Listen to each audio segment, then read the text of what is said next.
So how y'all doing today? Hey, so I just want to chat with you a little bit today about things that I'm going through personally on a personal level. As far as like today, I'm extremely sick today. Extremely sick. You can see it in my eyes, hear it in my throat, feel it in my lungs, my body, my head. My head is screaming, panicky, anxious, all the above. So it's one of those days where I have to cope and adapt, but it is all self-induced. So I'm going to talk to you a little bit about some of my history. I grew up on a lake, contacted Lyme disease as a kid, they didn't know what it was. They called it encephalitis the first time. Then I would go to Virginia every summer, and I went to Virginia, I think I was like 17, and I got bit by another tick. At this point, I was already compromised because the previous tick bite had attacked me as a kid, and you know, and most of my understanding, you know, like I developed very, very late, and I really honestly think had a lot to do with the Lyme disease, because Lyme disease does attack your hormones. Everything in my life was later. It was like slow speed for me to mature physically, but I mean, when I did, it was, you know, awesome result. But you know, I mean, it's, I didn't mean it that way. I just meant that I got big finally. I was a skinny little kid, and I worked my ass off to look like this, folks. My ass off. I wouldn't grow. I think I weighed like 115. I mean, I was just tiny. I think I wrestled at that or something. So anyway, something crazy like that. So, obviously I'm not now, and and in the process of, finding out what's wrong with me now, the lack of testosterone and starting testosterone for the first time in my life, I'm realizing that I think I've been missing this for a majority of my life. Just in the way I feel and the way I think, like that way. Just asexual. Just in all those ways. I mean, when I started getting really sick about 4 years ago, I mean, I really was heading I was asexual. I didn't think about it, didn't want it, didn't care about it, so I made it a point to masturbate every day because I wasn't giving it up, you know. But in finding that, you know, I had the tumor in my brain, and then, you know, the Lyme disease added to that, you know, my pituitary controls all those hormones, and how messed up pituitary has caused my health, you know, now it's, you know, what it's done to me is crazy, you know. So I have Cushing's disease, or it's just called Cushing's. It's just, I produce too much cortisol. It's not a disease, it's just, I produce too much cortisol because of the tumor. I produce too much lactin, which is women when they have breast milk and they give birth. My boobs actually started getting fat in them. I mean, I had fat deposits in my chest. My nipples were just raw and leaking crap out of them. I mean, that's what I've been going through for the past 5 years. So it's like, and discovering this and going to doctor and giving up and starting all over again. And it's been a long couple of years.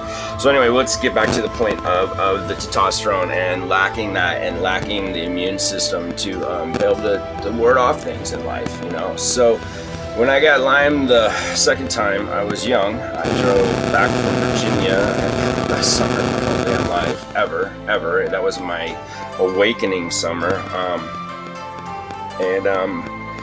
I left driving home down to the last minute like a teenager does, and I drove straight through from Virginia, and I think it was like, I don't know, crazy amount of hours. Let's just say it's not advisable. Arrived home, said hi to my mom, went downstairs, and that's about it. That's all I remember.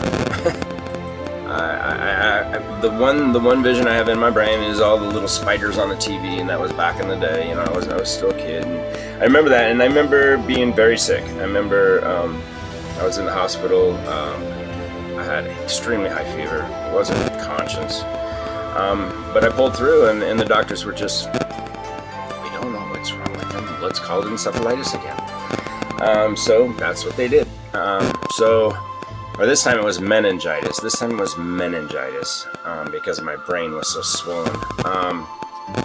So then I left and went on with school and my life and all that, but I never recovered from that illness. I was never really school oriented in the first place. I just had a fascination with learning, but not, it was just, school was just too slow to process to me. But you know, I still had the American given to me dream in my brain that I had to do and all that crap. So I tried, but my short-term memory was just gone from the tick bite and the fever. It was probably from the fever. My immune system was crapping out at that point. I was just fatigued all the fucking time. Just fatigued. Okay, so but at this point they had no name for it. They didn't call it Lyme or whatever. So then we get to the later part of life, and you know, I go through a lot of stress. I get married. The marriage was beyond stressful. And I caused myself, and I say I caused myself the stress by staying there and doing it for my children for 13 years, which I advise never to do. It's not worth it. It's not worth it for the children, it's not worth it for you, it's not worth it for the family, it's not worth it they're growing up. Because it's going to be bad no matter what time you choose, it's just going to be bad. When you have two adults that just don't get along. Anyway, let's stay on the subject here, So, all that stress, 34 years old, I got very ill. I mean, just ill. I mean, I got bit by a tick. I remember the day. I remember I was out working on the farm, and I remember looking down at my forearm. And see, the thing of it is that I never got bullseyes from any of my tick bites. Okay, so know that. Bullseye does not mean you have Lyme disease. Okay, that's bullshit. Looked down, had a tick, pulled it off. I'm kind of paranoid of ticks anyway, so I remember that one. Went inside. 48 hours later, life turned upside down. So I'd already been infected, already had it. You don't get rid of Lyme, it just doesn't go away. The only thing you can do is put it in remission. So, being bit with a different strain, because they carry all kinds of different stuff, every tick. So, being bit with a third strain put me down. I mean, it paralyzed me. It took away my brain. I had to get a pacemaker put in because my heart was just beating no beats when I slept, skipping every third beat. I was getting blood clots on the left side of my body. I was falling apart. I mean, my appendix burst. And I wish I would have known all this, because I could have cured and kept my organs, but I didn't know what's going on with me. I mean, appendix, and then gallbladder. Then at that point, they were going to take my spleen. I'm like, no, you're not taking my spleen. I mean, that's enough, you know. And just wasn't getting figured out. And I was doing all the research I could, but I'd seen Lyme quite a few times in my research. And one of our friends was diagnosed with Lyme, and it was actually my ex-wife's sister. Her whole family has Lyme, and as well as my kids have Lyme, and as well as my ex-wife have Lyme, and she brought it herself because her family's loaded with Lyme. She's from Boston, so that's my ex-wife.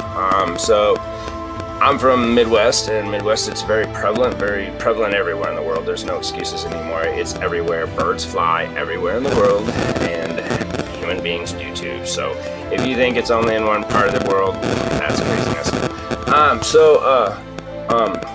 So anyway, I got bit that third time. It was bad. I mean, it was bad. It's about as bad as you get, but I did promise my boy I'd get better, and I took it upon myself to go after my health, and I did every bit of research I could. I was on salt therapy, vitamin C therapy. I was on penicillin because I finally found a Lyme doctor that could only practice in Washington, but she couldn't practice in Oregon. So I would have to go up there, and it was just a process because I had to pay for everything because insurance doesn't pay for those kind of Lyme disease kind of affiliations. And I went and got the test, and bam, I mean, I had every band on the chart, and I learned that you do not do a CDD test, you do not just do a regular test, you do the proper testing, and there's only a couple facilities that do the proper testing. Bans everywhere because the CDC wants you to fail because it's quote a disease that they can't cure or make any money off it. Well, they make money off you by not diagnosing it. But anyway, and you guys can go read about that, about Lyme and how all that happened, and you know, with the deer population, and it's kind of like the same thing as COVID. I mean, I really think Lyme and COVID were designed together, and not together, but they were designed for a purpose. And Lyme was designed to kill people, but it was too slow of a death. So I don't know. Anyway, well, COVID, it fell out of the lab, and look what happened there too. So gotta be a little bit more paying attention that we're human beings and we can change ourselves really quick with just one little slip of a gene. Anyway, so Lyme, bam, had it. 34 years old.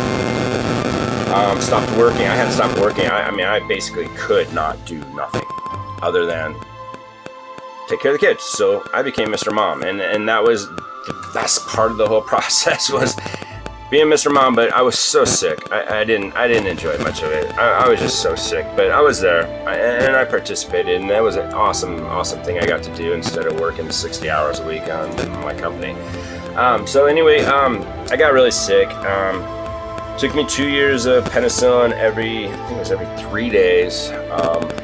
$65 a shot at first, then it went up to $150. I did that for 2 years.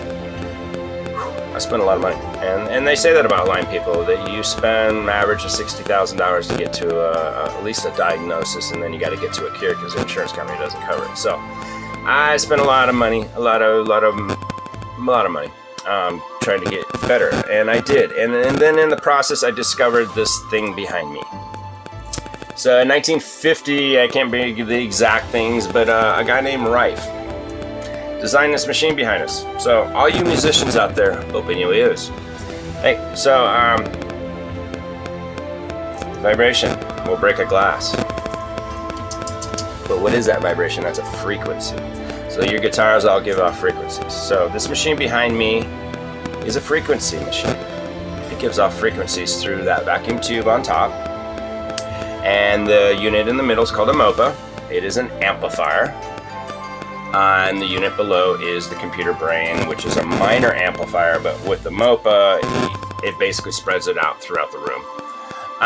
So, basic theory Rife had is he actually did document and get rid of cancer in people. Okay, so this is the theory. You send a vibration, a certain frequency, and you look at it underneath a microscope, which is painstaking, but this guy did it, and he discovered which frequency injured the cell. Now remember that.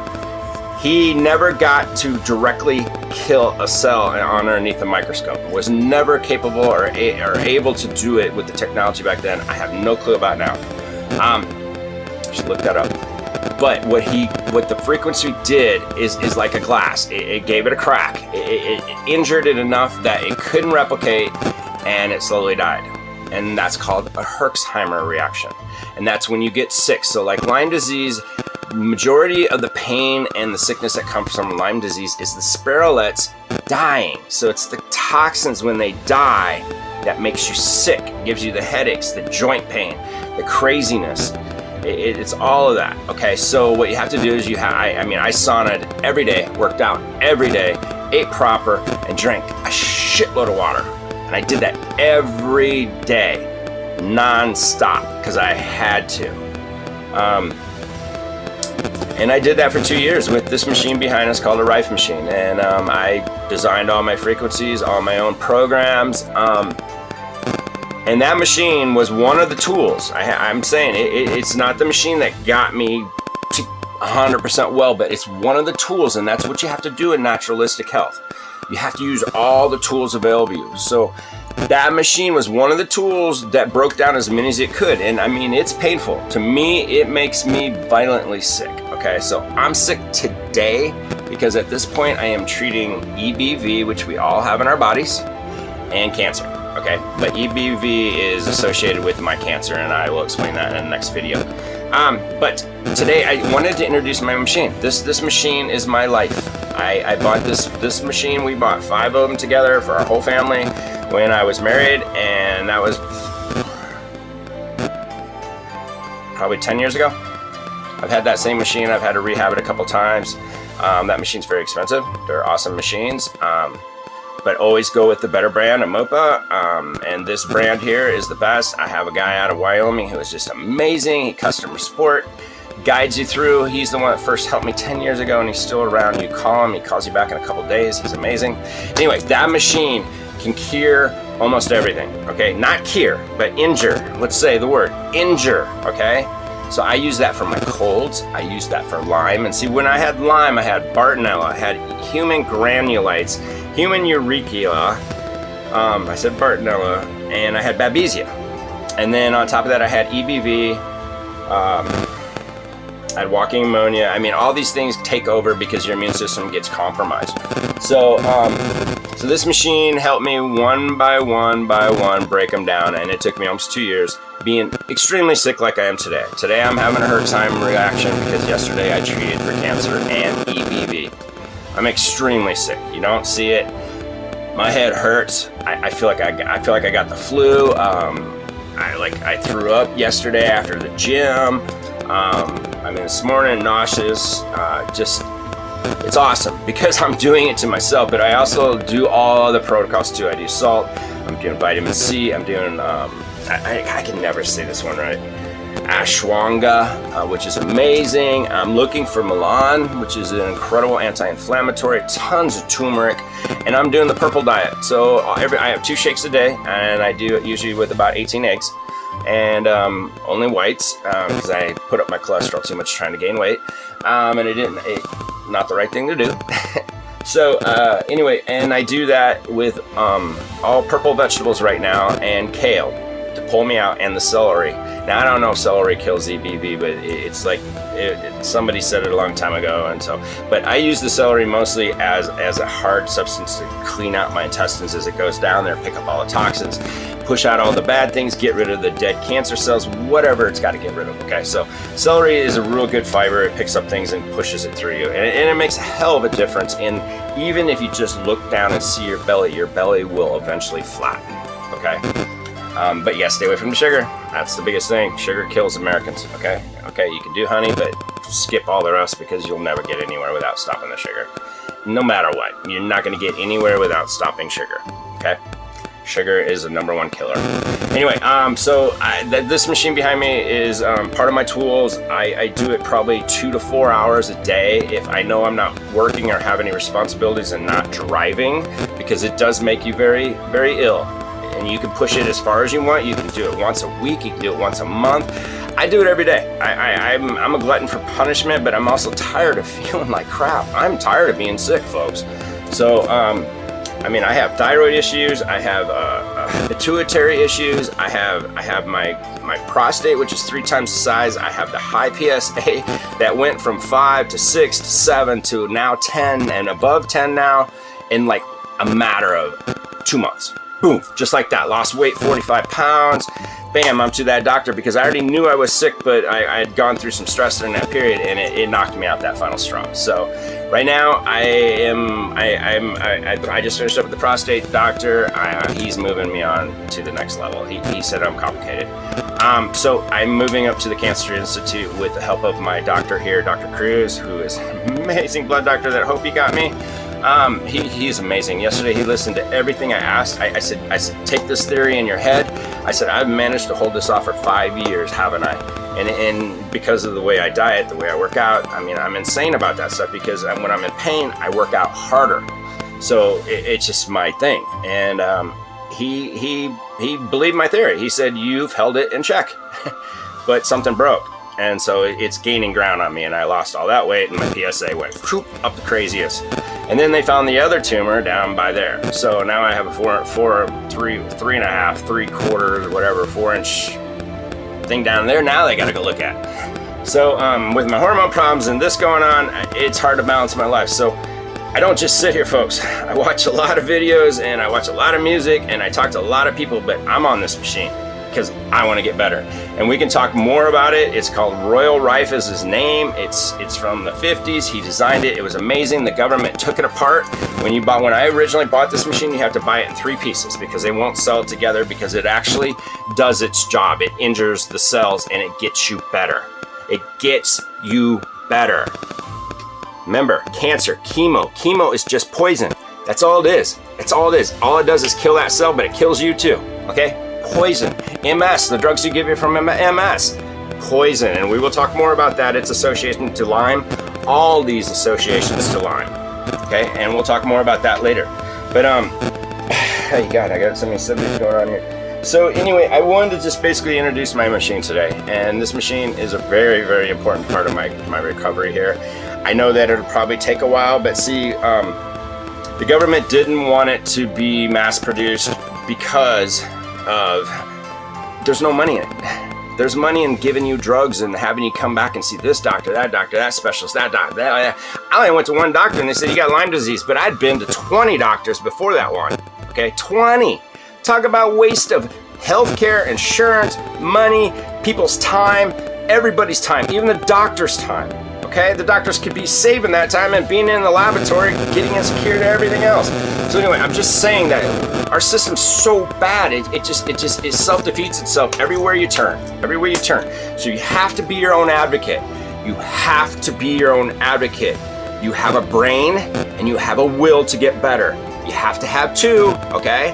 And then you gotta have a soul to back it up. So research, figure it out, ask around, go on forums. I mean, I support the Lyme forums. I'm on there working with people all the time. I'm always helping people and giving back to show what I have gotten. Now, I backed off a lot because I'm in my own treatment now, and it takes a toll on me. Today sucks.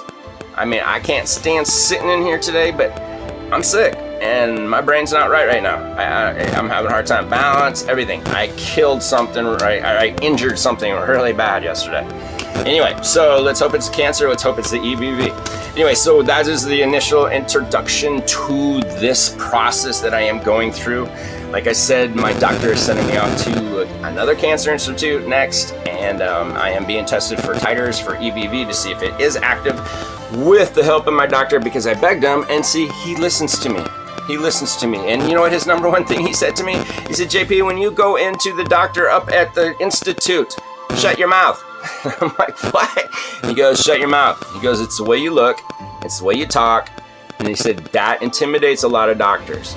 He said, let them ask the questions, provide them the facts. And so, hey, yeah, I do, because I have been fighting for my life a lot. I mean, the last 5 years of trying to get to a diagnosis, I haven't even gotten to a diagnosis. It's cancer. I just haven't even gotten to the diagnosis yet of where it's gone, where it's coming from, if I have an EBV, I mean, where this is all coming from, okay? So I'm still working on that one. I mean, Lyme disease was a challenge to get there. I mean, I spent 2 years just getting to my first titers saying I'm positive, okay? And I blew off the charts of that. So what I'm saying is that you have to be your own advocate, you have to take care of yourself, and you have to know, I'm 55 years old. 55 years old. But see, having Lyme and all this has taught me to take better care of myself. I mean, honestly, I really wouldn't be here if I wouldn't have picked up those weights at 8 years old. I would not be here. I would not be here if I wouldn't have gone through what I went through as my childhood with my dad and the drinking with my dad. I would not be here because that taught me to be JP. So JP today is introducing you to, I'm gonna call just MOPA. I don't know if it's a Mr. or Mrs. It's just MOPA. It's called Royal Rife. Y'all look it up now, you hear? Anyway, hey, I hope you have a good day, and we will have a couple series of these. We will talk more about Lyme disease next and its effect on the hormone system and how it blocks it down, and how Lyme is actually in the syphilis family. That's why it's a spirulate bacteria. Hey, also, I have posted some videos in there on COVID and its connection to EBV and the people who die. Okay, so that's a very important one. EBV affects your lungs and your immune system. So they're finding that EBV is testing positive in the people who are the most sickest and who have the long-term COVID. So something to look at, folks, and that is in there. You need to go in there and check out some of my videos. I look at a lot of videos. I'm a researcher. So go in there, check out some of my stuff. Hey, you all have a good day out there on YouTube and Facebook. I love you very much, and peace out from JP Blake Live. Love your neighbor, love yourself, and we'll get you back, and I will talk more about Lyme. Have a good day.